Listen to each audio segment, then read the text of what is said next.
بسم الآب والابن والروح القدس الإله الواحد آمين.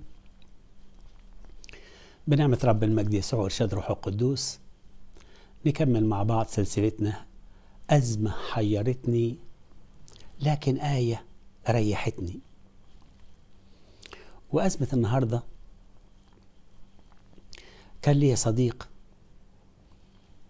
صاحب محل كبير تجاري،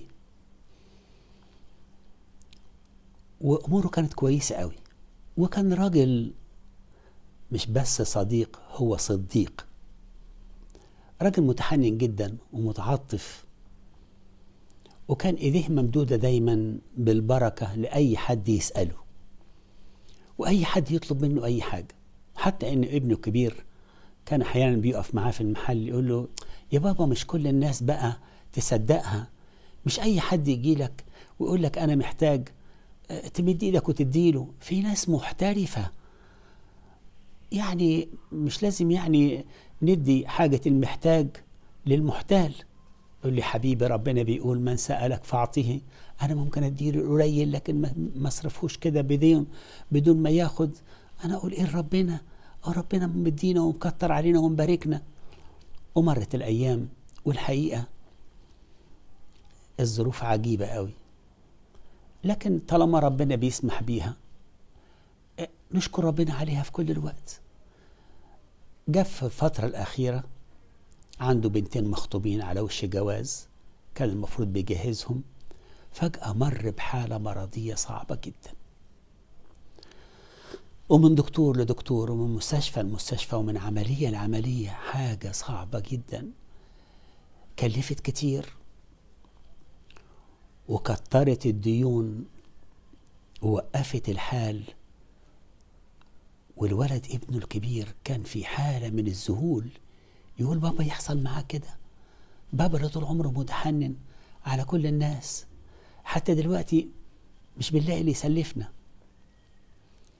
وكان زعلان جدا. فلما جالي قلت له: بص يا حبيبي، ربنا اللي ما ينساش كوباية مية باردة تتقدم له مش ممكن يتخلى عنكم. وانا متأكد جدا ان ربنا اللي بيقول على لسان داود النبي في المزمور 37: كنت فتى وقد شخت، لم أرى صديقا تخلي عنه ولا ذرية له تلتمس خبزا. قال: يا ابونا بديك شايف احنا في حالة غير الحالة. قلت له: ما تقلقش، ربنا ان شاء الله هيتمجد معاكم وكل حاجة تمشي بخير وسلام. عدت الأيام مش في كتيرة والراجل الكبير سافر السماء، وكأن بقت الحكاية زي ما بيقولوها كده في المثل: زادت الطينة بلة.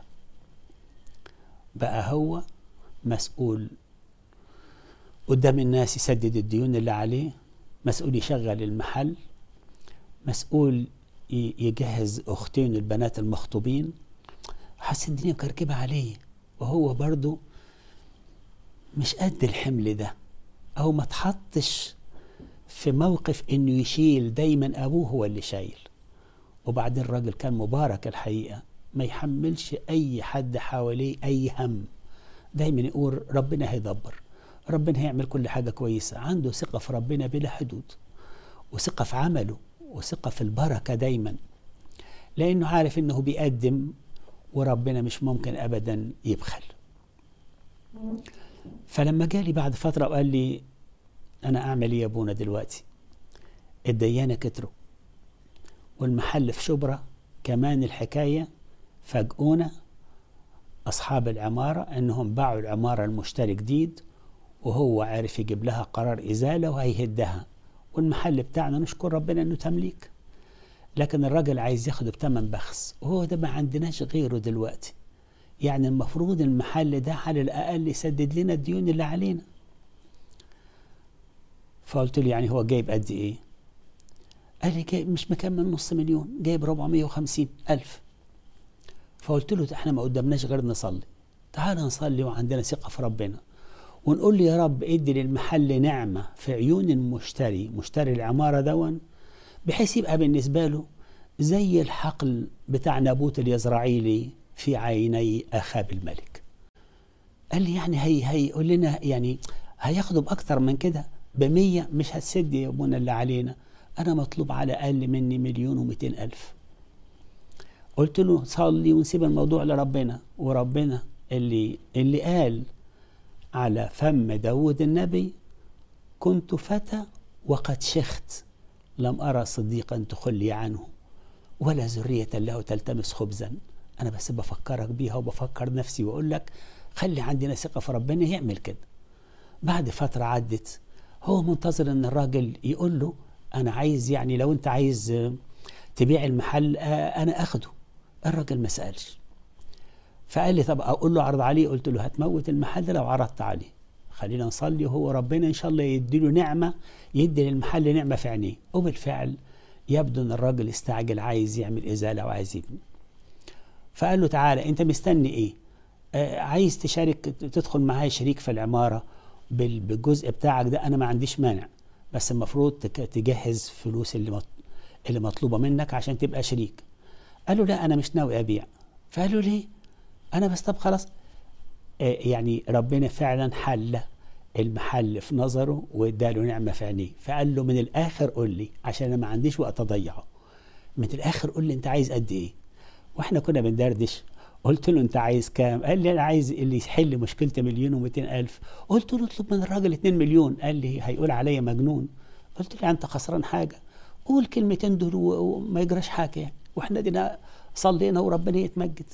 وبالفعل قال للراجل انا عايز 2 مليون جنيه. فقال له ايه اللي بتقول ايه اللي بتقوله ده؟ لكن العجيبة اني من حالة الاستغراب لحالة المطاوعة. قال له هم 1,400,000 ما فيش غيرهم. قال له لا انا مش هبيع ب1,400,000. راح مزود له كمان 50 وبقوا 1,450,000. الله الله على عمل ربنا. وبالفعل باع المحل، سدد كل احتياجاته، وجهز اخواته البنات، وبقى معاه مبلغ يقدر يعمل بيه، يبدأ بيه مشروع، ويستغل الصورة والسيرة الحلوة اللي أبوه كان عليها، وقدر يقف على رجليه مرة تانية ويمجد اسم ربنا. معقول الكلام ده ممكن يحصل كده؟ طبعا. لما ربنا يقول ما فيش صديق يتخلى عنه يبقى ربنا صادق. فليكن الله صادق وكل إنسان كذب. أحبائي، إحنا بنعبد إله حي، إله معين، إله صادق في كل وعوده. فليكن كل إنسان كاذب بتخيلاته العجيبة الغريبة، لكن الله يفضل صادق في كل الوقت، يدبر أمور ولاده ويرعاهم. ربنا يديكم نعمة ويديكم بركة ويحفظكم في اسمه القدوس، له كل المجد الآن وكل أوان ظهر الدهور كلها. أمين.